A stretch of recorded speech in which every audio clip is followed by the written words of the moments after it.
പ്രണയശലഭങ്ങൾ ഭാഗം 20. മോതിരവിരലാൽ ഏട്ടൻ്റെ നെറ്റിയിൽ അവൾ ഗോപിക്കുറി തൊട്ടുകൊടുത്തു. തുളസിപ്പൂവും തെച്ചിയും മുടിയിൽ തിരികെ കൊണ്ടവൾ പ്രദക്ഷിണം വെച്ച് പുറത്തേക്ക് ഇറങ്ങി. ഗൗരി, ആരാണ് ഈ ആദിത്യൻ? ക്ഷേത്രത്തിനകത്ത് വലം വെച്ച് നടക്കുന്നതിനിടയിലാണ് പെട്ടെന്ന് ഏട്ടൻ്റെ ചോദ്യം അവൾ കേട്ടത്. മുൻപോട്ടെടുത്ത ചുവട് പിൻവലിച്ചുകൊണ്ട് ഏട്ടൻ്റെ നേർക്കൊരു നിമിഷം അവൾ തിരിഞ്ഞു നിന്നു. എന്തേ ഏട്ടാ അങ്ങനെ ചോദിക്കാൻ? അല്ല, ഇന്നലെ രാത്രി മുഴുവൻ നിന്റെ കഥ കേട്ടിരുന്നപ്പോൾ ഏട്ടൻ അറിയാതെ ഒന്ന് മയങ്ങിയെങ്കിലും ഞാൻ കൂടുതൽ കേൾക്കാനിടയായ പേരുകളിലൊന്ന് ആദിത്യൻ്റേതായിരുന്നു. എൻ്റെ അനിയത്തിക്കുട്ടി ഇത്രമാത്രം അയാളെക്കുറിച്ച് പറയണമെങ്കിൽ ആ വ്യക്തി നിസ്സാരക്കാരനാകില്ലെന്ന കാര്യം എനിക്ക് ഉറപ്പുണ്ട്. ഓ അതോ? ശരിയാ, ഞങ്ങളുടെ കോളേജിലെ ഒരു ഹീറോയാണ് ഈ ആദിത്യൻ. കോളേജിലെ എല്ലാവർക്കും വലിയ ഇഷ്ടമാണ്. ഏട്ടൻ ശരിക്കും പരിചയപ്പെടേണ്ട ഒരാൾ തന്നെയാ. ആണോ? എങ്കിൽ പിന്നെ ഇന്ന് പരിചയപ്പെട്ടിട്ട് തന്നെ ബാക്കി കാര്യമുള്ളൂ. അതെങ്ങനെ? അതൊക്കെയുണ്ട്. ഇന്ന് നിന്നെ തനിച്ചു വിടാൻ ഞാൻ ഉദ്ദേശിച്ചിട്ടില്ല. ഹോസ്റ്റലിലേക്ക് നിന്റെ കൂടെ ഞാനും വരുന്നുണ്ട്.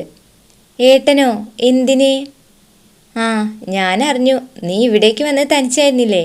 പോകുമ്പോൾ ഇനി അങ്ങനെ വേണ്ട. നിന്നെ ഞാൻ തന്നെ കൊണ്ടുവിടാം. ഇന്നൊരു ദിവസത്തേക്ക് ലീവ് എടുക്കാൻ ഞാൻ തീരുമാനിച്ചു. ഹോസ്പിറ്റലിലേക്കൊന്ന് വിളിച്ച് പറയേ വേണ്ടൂ. അത് വേണ്ട. അങ്ങനെ ഇപ്പോൾ നൈസായിട്ട് ഏട്ടൻ മീരേച്ചിയെ കാണണ്ട. അതിന് സമയമാകുമ്പോൾ ഞാൻ തന്നെ പറയാം. അതുമാത്രമല്ല, 6-7 വർഷം കഷ്ടപ്പെട്ട് ഉറക്കമളച്ച് പഠിച്ച് നേടിയെടുത്തതാണ് ഈ ജോലി. അതിന് അതിൻ്റേതായ മഹത്വമുണ്ട്.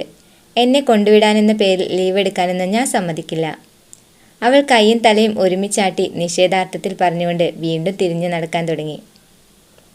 ഗൗരി, നില്ല്, ഞാനൊന്ന് പറയട്ടെ. വേണ്ട, എനിക്കൊന്നും കേൾക്കണ്ട. പിന്നെ അത്രയ്ക്ക് നിർബന്ധാച്ചാ എന്നെ ആ ബസ് സ്റ്റാൻഡിലൊന്ന് കൊണ്ടുവിട്ടേച്ചാൽ മതിയേട്ടാ.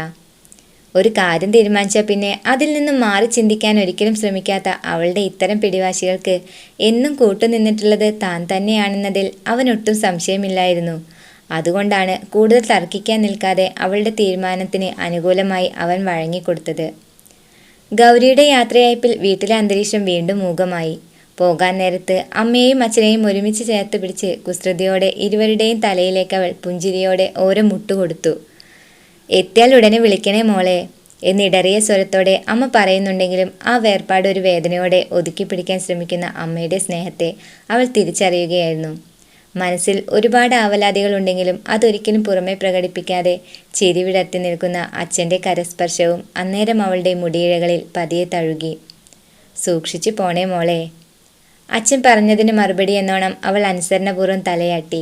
ഒന്നും മിണ്ടാതെ തൊട്ടപ്പുറത്ത് പരിഭവത്തോടെ ഇരിക്കുന്ന മുത്തശ്ശിയുടെ അരികിലേക്കാണ് പിന്നീട് അവൾ ചെന്നു നിന്നത്. താൻ അടുത്തു വന്ന് നിൽക്കുന്നത് കണ്ടില്ലെന്ന് നടിച്ചുകൊണ്ട് എവിടേക്കാണെന്ന് പോലും അറിയാതെ അലക്ഷ്യമായി ആ കണ്ണുകൾ വെട്ടിച്ചു കൊണ്ടിരിക്കുന്നത് അവൾ ശ്രദ്ധിച്ചു. ദേ, ഇങ്ങനെ മുഖം വീർപ്പിച്ചിരിക്കുകയാണെങ്കിൽ ഇനി ലീവ് കിട്ടുകയാണെങ്കിലൊന്നും ഞാൻ ഇവിടേക്ക് വരുമെന്ന് കരുതണ്ട. ഹോസ്റ്റലിൽ തന്നെ നിന്ന് പഠിച്ചോളാം ഞാൻ. മുത്തശ്ശിയെ അരിശം കയറ്റാനായി പിണങ്ങിയ മട്ടിൽ 2 കൈകളും കൂട്ടിക്കെട്ടിയ അവസ്ഥയിൽ അവളും അവിടെ തിരിഞ്ഞു നിന്നു. കേട്ടത് സഹിക്കാൻ വയ്യാതെ ഇരുന്ന ഇരിപ്പിൽ നിന്നും മുത്തശ്ശി പൊടുന്നനെ എഴുന്നേറ്റ് അവളെ ഒന്ന് നോക്കി. എന്നാ പൊക്കോ, എവിടേക്കാന്ന് വെച്ച പോയിക്കോ. തല നരച്ചൊരു കിഴവി ഇവിടെ ഇങ്ങനെ കാത്തിരിക്കുന്നുണ്ടെന്ന കാര്യം എൻ്റെ കുട്ടി ഓർക്കണ്ട. ചുണ്ടിലൂറി വന്ന പൊട്ടിച്ചിരിയെ അമർത്തി പിടിച്ചവൾ മുത്തശ്ശിയുടെ അരികിലേക്ക് പറ്റിച്ചേർന്നു. അച്ചോടാ, ദേ ഇങ്ങനത്തെ വലിയ വലിയ ഡയലോഗൊക്കെ പറഞ്ഞ് ഈ പാവം ഗൗരിയെ വിഷമിപ്പിക്കല്ലേ എൻ്റെ പൊന്നു മുത്തശ്ശിയെ. നിന്നെ കാണണമെന്ന് മുത്തശ്ശി എപ്പോഴാണ് ആഗ്രഹിക്കുന്നത് ആ നിമിഷത്തിൽ തന്നെ ഞാനിവിടെ ഓടിയെത്തിയിരിക്കും. എന്താ അത് പോരെ? തൻ്റെ 2 കൈകളും കൂട്ടിച്ചേർത്ത് മുത്തശ്ശി അവളെ മാറോട് ചേർത്തണച്ചു.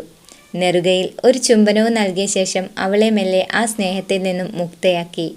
അപ്പോഴേക്കും അവളുടെ ലഗേജുകളെല്ലാം ഗോപു കാറിൻ്റെ ഡിക്കിയിലേക്ക് എടുത്തു വച്ചിരുന്നു. എല്ലാവരോടും യാത്ര പറഞ്ഞുകൊണ്ട് അവിടെ നിന്നും മെല്ലെ ഇറങ്ങി. ഗോകുൽ കാറിനുള്ളിൽ കയറി സീറ്റ് ബെൽറ്റ് ധരിച്ചതിന് ശേഷം വണ്ടി പതുക്കെ സ്റ്റാർട്ട് ചെയ്യാൻ തുടങ്ങി. മുൻവശത്തെ ഡോറ് തുറക്കുന്നതിനിടയിൽ അവൾ വീണ്ടും പിന്നിലേക്കൊന്ന് തിരിഞ്ഞു നോക്കി എല്ലാവരോടും കൈകൾ വീശി കാണിച്ചു. കാറിനുള്ളിലേക്ക് കയറിയിരുന്നു. നിമിഷങ്ങൾക്കുള്ളിൽ ആ വാഹനം പതിയെ അവിടെ നിന്നും നീങ്ങാൻ തുടങ്ങി. കണ്ണകലത്തിൽ നിന്നും മറയുന്നത് വരെ മുത്തശ്ശിയും ദേവിയും ആ കാഴ്ച അങ്ങനെ നോക്കി നിന്നു.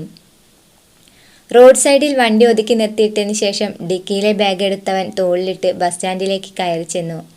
ഏട്ടനെ അനുഗമിച്ചുകൊണ്ട് ഗൗരിയും പിറകെ നടന്നു. നിരനിരയായി നിർത്തിയിട്ടിരിക്കുന്ന ബസ്സുകളും അതിനു മുൻപിൽ മത്സരത്തോടെ ഉച്ചത്തിൽ വിളിച്ചു പറയുന്ന കണ്ടക്ടർമാർക്കിടയിലൂടെയും അവൻ അവളുടെ കൈപിടിച്ചുകൊണ്ട് മെല്ലെ നടന്നു. അധികം തിരക്കില്ലാത്ത ആളൊഴിഞ്ഞ ബസ്സിന് നേരെ അവൾ ചൂണ്ടിക്കാണിച്ചു. ഏട്ടനിൽ നിന്നും ബാഗ് തിരികെ വാങ്ങിയതിനു ശേഷം അവൾ ബസ്സിലേക്ക് കയറിയിരുന്നു. സ്റ്റെപ്പിനടുത്തുള്ള സീറ്റിൽ അവൾ ഇരിപ്പുറപ്പിച്ചപ്പോൾ അവൻ ഓടിച്ചെന്ന് ബസ്സിൻ്റെ ജനൽ കമ്പിയിലൂടെ അവളെ ഒന്ന് എത്തിപ്പിടിക്കാൻ ശ്രമിച്ചു. സൂക്ഷിക്കണേ മോളെ, എന്താവശ്യമുണ്ടെങ്കിലും ഈ ഏട്ടനെ വിളിക്കാൻ മടിക്കരുത്, കേട്ടല്ലോ. നിറച്ചിരിയോടെ അവൾ തലയാട്ടി. അപ്പോഴേക്കും ബസ് അവിടെ നിന്നും അനങ്ങിത്തുടങ്ങിയിരുന്നു. ആ കാഴ്ച അവനെ അല്പം വേദനയിലാഴ്ത്തിയെങ്കിലും ഈ വേർപാട് താൽക്കാലികം മാത്രമാണെന്ന ആശ്വാസത്തോടെ അവനൊരു നെടുവീർപ്പിട്ടു. വീട്ടിലേക്ക് പോകുമ്പോൾ ബസ്സിലിരുന്ന് ഉറങ്ങിയത് കാരണം സ്റ്റോപ്പ് എത്തിയത് പോലും താൻ അറിയാതെ പോയി. ഇത്തവണ എന്തായാലും അതുണ്ടാകരുതെന്ന് അവൾ മനഃപൂർവ്വം ആഗ്രഹിച്ചിരുന്നു. ബസ്സിലിരുന്ന് ഉറങ്ങിപ്പോകാതിരിക്കാനായി അവൾ ഓരോ കാഴ്ചകളും ആസ്വദിച്ച് കാണാൻ ശ്രമിച്ചു. പലരും തൻ്റെ അരികിൽ വന്നിരുന്നു. ചിലരെല്ലാം പുഞ്ചിരിച്ചു. മറ്റു ചിലർ ഒന്നും പറയാതെ മൊബൈൽ ഫോണിലേക്ക് നോക്കി തല പൂഴ്ത്തി വെച്ചിരുന്നു.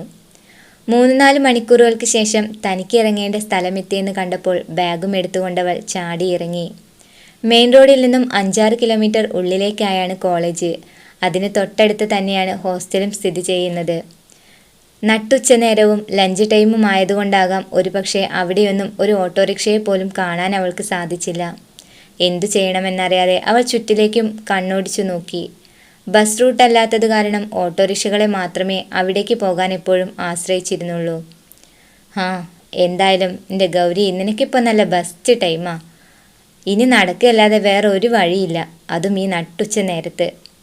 സ്വയം പിറുപിറുത്തുകൊണ്ടവൾ ആവി പാറുന്ന ആ വെയിലിൽ മെല്ലെ മുന്നോട്ട് നടക്കാൻ തുടങ്ങി. പോകുമ്പോഴുണ്ടായിരുന്നതിനേക്കാൾ ഭാരമാണ് തിരിച്ചു വന്നപ്പോൾ തൻ്റെ ബാഗിനുണ്ടായിരുന്നത്. അടുത്തൊന്നും വീട്ടിലേക്ക് മടങ്ങില്ലെന്ന് കരുതിയത് കൊണ്ടാകാം അമ്മയുടെ സ്പെഷ്യൽ കണ്ണിമാങ്ങാച്ചാറും പുളിയിഞ്ചിയും കുപ്പിയിലാക്കി തന്നുവിട്ടത്. എന്തൊക്കെയാ ഇതിനുള്ളിൽ പാക്ക് ചെയ്ത് വെച്ചിരിക്കുന്നതെന്ന് റൂമിലെത്തി തുറന്നു നോക്കിയാലേ അറിയാൻ പറ്റുള്ളൂ. എൻ്റെ കൃഷ്ണ, ഞാനാകെ പെട്ടുപോയി.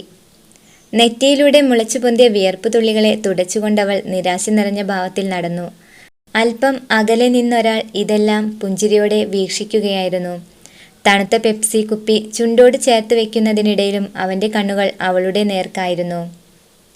മോട്ടുവിൻ്റെ നോട്ടം ഗൗരിയിലേക്ക് എത്തിയിരുന്നെങ്കിലും അതൊന്നും ശ്രദ്ധിക്കാതെ അവൾ അതുവഴി കടന്നുപോയി. വീതി അല്പം കുറഞ്ഞ ടാറിട്ട റോഡിലൂടെ അവൾ മെല്ലെ നടന്നു നീങ്ങുന്നതിനിടയിലാണ് ബാഗിനുള്ളിൽ കിടന്ന ഫോൺ റിങ് ചെയ്തു തുടങ്ങിയത്. ശബ്ദം കേട്ട് ഉടനെ വേഗത്തിൽ അത് എടുക്കാനായവൾ ബാഗ് തോളിൽ നിന്നും ഒരു കൈയിലൂടെ ഊരിയെടുത്തു. മുൻവശത്തെ ചെറിയ കളറയിൽ കിടന്നത് ഉച്ചത്തിൽ ശബ്ദിച്ചപ്പോൾ അവൾ അത് വേഗം പുറത്തേക്ക് എടുത്തു നോക്കി. മീരേച്ചിയാണല്ലോ. താൻ വരുന്ന വിവരം വീട്ടിൽ നിന്നിറങ്ങുമ്പോൾ മീരേച്ചിയെ വിളിച്ചു പറഞ്ഞിരുന്നതായിരുന്നു. നേരം ഇത്രയായിട്ടും തന്നെ കാണാത്തതിൻ്റെ പേരിലുള്ള ഫോൺ കോൾ ആയിരിക്കുമെന്ന് അവൾ ഊഹിച്ചു. എന്തായാലും ചേച്ചി വളരെ കൃത്യസമയത്ത് തന്നെ വിളിച്ചല്ലോ. താൻ നടന്നാണ് വരുന്നതെന്നറിഞ്ഞാൽ ഒരു പക്ഷേ ചേച്ചി സ്കൂട്ടി എടുത്തുകൊണ്ട് തന്നെയും പിക്ക് ചെയ്യാൻ ഇവിടേക്ക് വരുമെന്നും അവൾക്ക് ഉറപ്പുണ്ടായിരുന്നു. ഒട്ടും വൈകിക്കാതെ പെട്ടെന്ന് കോൾ അറ്റൻഡ് ചെയ്യാനായി വിരലുകൾ വേഗത്തിൽ ചലിപ്പിക്കാൻ ശ്രമിച്ചതും പെട്ടെന്ന് ഫോൺ ബാറ്ററി ലോ എന്ന് കാണിച്ചുകൊണ്ട് സ്വിച്ച് ഓഫ് ആയി പോയതും ഒരുമിച്ചായിരുന്നു. നാശം, ഇന്നത്തെ ദിവസം മൊത്തത്തിൽ പ്രശ്നമാണല്ലോ. എങ്ങനെയെങ്കിലും ചേച്ചിയെ വിളിച്ച് കാര്യം പറയാമെന്ന് കരുതി, അപ്പോഴേക്കും ദേ കിടക്കണു. ഫോൺ എപ്പോഴും ഫുൾ ചാർജ് ചെയ്ത് വെക്കണമെന്ന് ഏട്ടൻ പറഞ്ഞിരുന്നാണ്. ഒന്ന് ശ്രദ്ധിച്ചിരുന്നെങ്കിൽ. ഇനി അതേക്കുറിച്ച് ആലോചിച്ചിട്ടോ പറഞ്ഞിട്ടോ കാര്യമില്ല. ഇനി നടക്കുക തന്നെ, അല്ലാതെ എന്താ ചെയ്യുക. കൂടുതൽ ചിന്തിച്ച് സമയം കളയാൻ നിൽക്കാതെ അവൾ നടത്തത്തിൻ്റെ വേഗത അല്പം കൂട്ടി. കുറച്ചുനേരം വഴികൾ പിന്നിട്ടപ്പോഴാണ് തൻ്റെ പിറകിൽ ആരോ ഫോളോ ചെയ്യുന്നത് പോലെ അവൾക്ക് അനുഭവപ്പെട്ടത്. ആൾസഞ്ചാരം പൊതുവെ കുറവുള്ള ഏരിയയാണെന്ന് മാത്രമല്ല, റോഡിനിരുവശവും മരങ്ങൾ തിങ്ങി നിറഞ്ഞ് കാട് പോലെ തോന്നിപ്പോകും. അങ്ങിങ്ങായി ഇടയ്ക്കും മുറയ്ക്കും പേരിന് ഓരോ വീടുകൾ ഉണ്ടെന്ന് മാത്രം. നിശബ്ദത നിറഞ്ഞ അന്തരീക്ഷമാണ് കോളേജിന് ചുറ്റും എപ്പോഴും അനുഭവപ്പെട്ടിരുന്നത്. പഠനത്തിന് അതെപ്പോഴും അനുകൂലമാണ്. പക്ഷേ ഇപ്പോൾ താൻ അകപ്പെട്ട ഈ അവസ്ഥയെക്കുറിച്ച് ചിന്തിച്ചപ്പോൾ അവളുടെ ഉള്ളം മെല്ലെയൊന്ന് നടുങ്ങി. കുറച്ചുകൂടി മുന്നോട്ട് നടന്ന് നീങ്ങിയപ്പോൾ തൻ്റെ കാൽപ്പെരുമാറ്റത്തിനൊപ്പം മറ്റൊരു ശബ്ദം കൂടി കേൾക്കുന്നുണ്ടെന്ന് അവൾക്ക് ഉറപ്പായി. തിരിഞ്ഞു നോക്കാൻ പേടിയുണ്ടായിരുന്നെങ്കിലും അത് ചെയ്യാതെ തനിക്ക് നിവർത്തിയില്ലെന്ന കാര്യം ഉൾക്കൊണ്ടവൾ മെല്ലെ മുഖമൊന്ന് തിരിച്ചു നോക്കി. കട്ടിയുള്ള കറുത്ത താടി നീട്ടി വളർത്തിയ ഒരു മനുഷ്യൻ. സാമാന്യം ഉയരത്തിൽ അല്പം മെലിഞ്ഞിരിക്കുന്ന ഒരു രൂപം.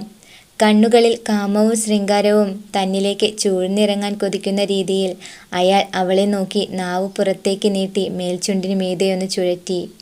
അവളെ നോക്കി കണ്ണുകൾ ഉരുട്ടി ചിരിക്കുന്ന അയാളുടെ മുഖം കണ്ട മാത്രയിൽ ഗൗരിയുടെ ഹൃദയമിടിപ്പ് മെല്ലെ കൂടി വന്നു. പേടിയോടെ അവൾ വീണ്ടും തിരിഞ്ഞു നടക്കാൻ തുടങ്ങി.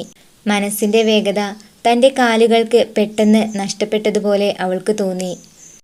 അയാളുടെ കാലുകളും തൻ്റെ പിറകെ അടുത്തുകൊണ്ടിരിക്കുകയാണെന്ന കാര്യം തിരിച്ചറിയുമ്പോഴേക്കും അയാളുടെ പിടുത്തം അവളുടെ തോളിൽ കിടന്ന ബാഗിലേക്ക് എത്തി നിന്നിരുന്നു.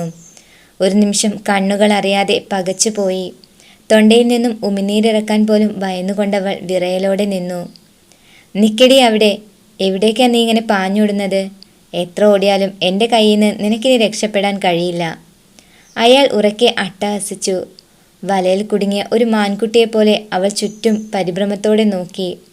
അവളുടെ കൈകളിൽ അയാൾ ബലമായി പിടിച്ചു വലിച്ചു.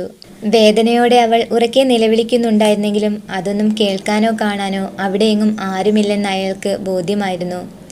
പിടിച്ചു വലിക്കുന്നതിനിടയിൽ അയാളുടെ വലതു കൈയിൽ അവൾ പെട്ടെന്ന് പല്ലുകൾ ആഴ്ത്തി അമർത്തി കടിച്ചു. വേദന സഹിക്കാൻ കഴിയാതെ അയാൾ കയ്യിൽ നിന്നുള്ള പിടുത്തം വിട്ട് പിറകിലേക്ക് വലിച്ചു. കൈ വിട്ടയുടനെ ഗൗരി കുതറിയോടാൻ തുടങ്ങി. അവളുടെ പിന്നാലെ അയാളും. ഉള്ളിലെ പേടിയും വെപ്രാളവും കൊണ്ട് മുൻപോട്ട് ഓടുന്നതിനിടയിൽ പെട്ടെന്ന് ചീറി വന്നുകൊണ്ടിരുന്ന ബൈക്ക് അവൾക്ക് കാണാൻ സാധിച്ചില്ല. അവൾ ഓടി വന്ന വേഗതയിൽ ബൈക്കിൻ്റെ നിയന്ത്രണം വിട്ടതും അവളെ ചെന്നിടിച്ചതും ഒരുമിച്ചായിരുന്നു.